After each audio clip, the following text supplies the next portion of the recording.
let the power of the Amiga die. So in today's video, I am rocking the Medusa. So I have the Medusa on the other channel here. I'm gonna go ahead and switch over. And you can see it basically will always keep this on. So the good thing about the Medusa is it always tries to display something unless you tell it not to. Now you can also do moving. I probably won't suggest that depending on what's going on.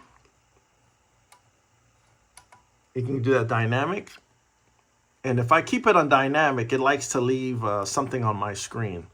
So it goes away, especially where this flashing is. You let it continue flashing. I don't know what it might do to an OLED.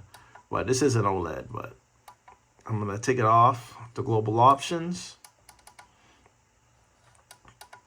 And let me just put it on static, which means basically it's not moving.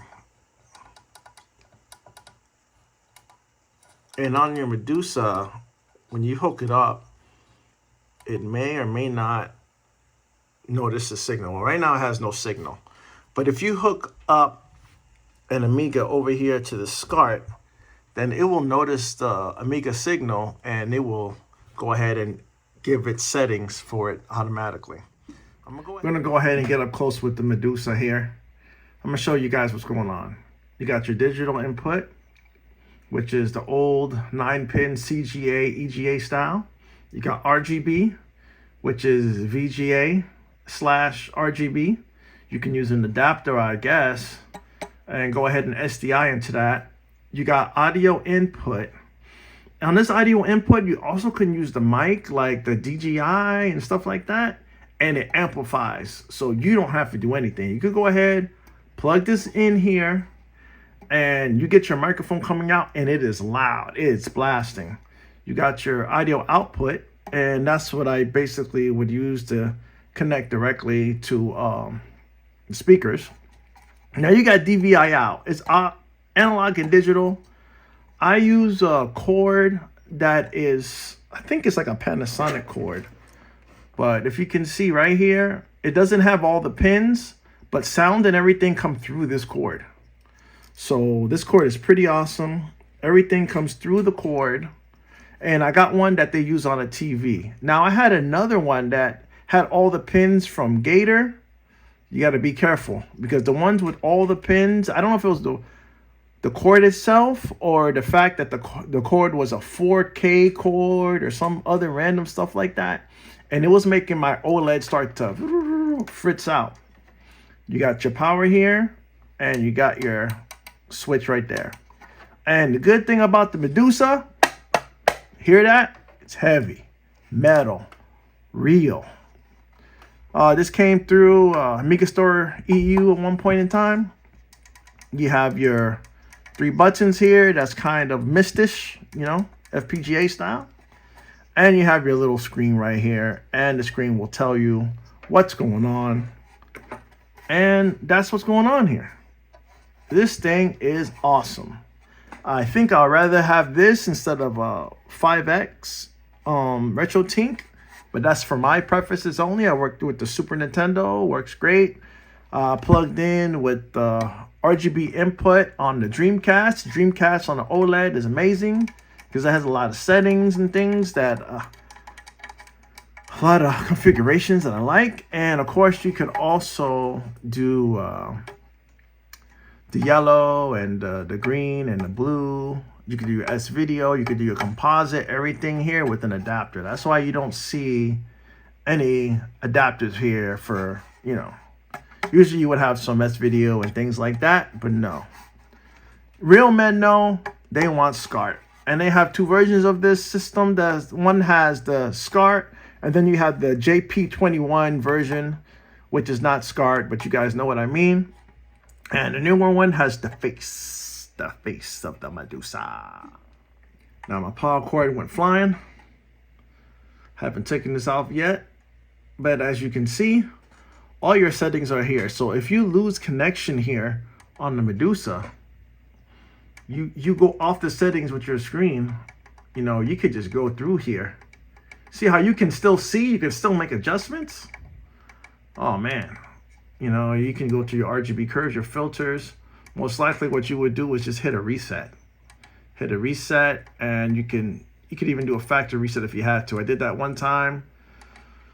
Don't do that unless you have to. But you could change your modes and everything right there from the little screen right there.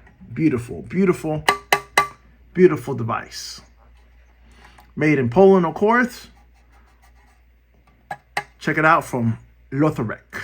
So it was the curves, the brightness, the contrast, blue, yellow, green, magenta, and your gamma. And to reset it, your filters with the color, the special, your pixel. The colors are the regular one color, the special, or you can kind of downscale the color, the pixel. You can add the noise. You can add the scan line with the noise. Your smoothing effect, how much you want to smooth it by. Nothing to see right now. I'm not smoothing anything. You reset.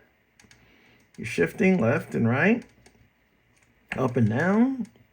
Your width of your screen, your height, and your low. And of course, in this setting, you're just basically controlling your resolution. Now, nothing is coming in, so you can't really go to those higher resolutions. But you could just set the way it is for when you are getting your signal. And there's some shimmering on my screen here, and that might be because this computer may not be grounded properly. Or at least the video may not be grounded properly. But in Rastan, you're supposed to be able to swing the sword. You're supposed to be able to hurl and attack upward. And as you can see, it does not work. That's one of the great features of this game when it came out, is that you were able to attack upward. Now the downward works. This jump is slightly low. And I know they're still working on this. But this game is slightly harder because I can't attack upward. So I'm gonna have to jump to get things going here. The graphics are decent. I don't know if there's supposed to be any extra movement.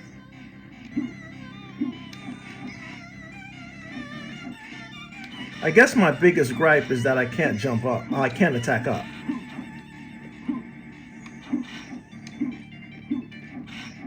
Now this is another arcade classic for me. So I used to play this all the time.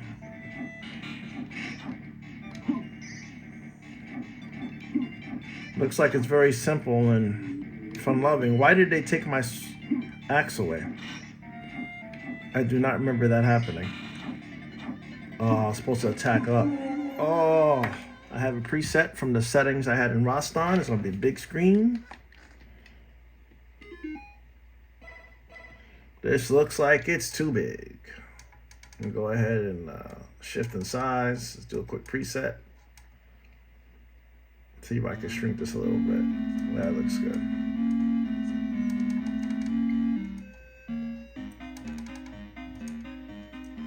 All right, let me get my umbrella out. You can hold it and, oh my goodness.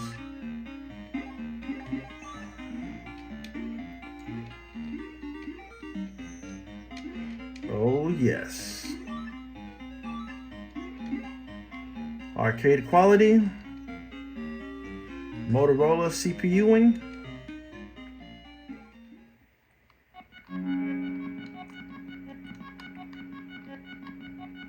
Now, I've played this game at the arcade. I've had it at home for the arcade, or at least I've had the boards before. Now, this is a game that they made on the Amiga that actually is like the arcade. And when it came to computer games, they kind of just tried to throw anything together. Let's see if I can battle this guy. Oh! According to my memory. Oh no!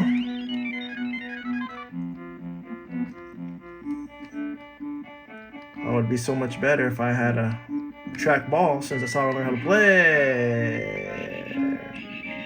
I'm on trainer mode, so it doesn't really matter. You got the acid sucker.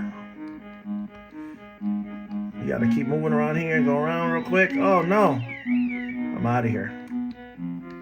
That's not where I want to go, but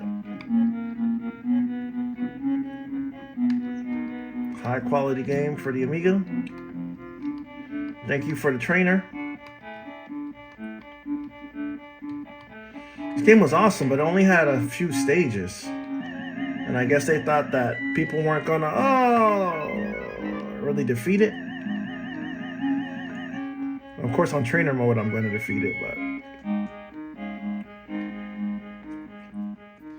And that should be the Medusa. So thank you for showing up. Thank you for watching my channel.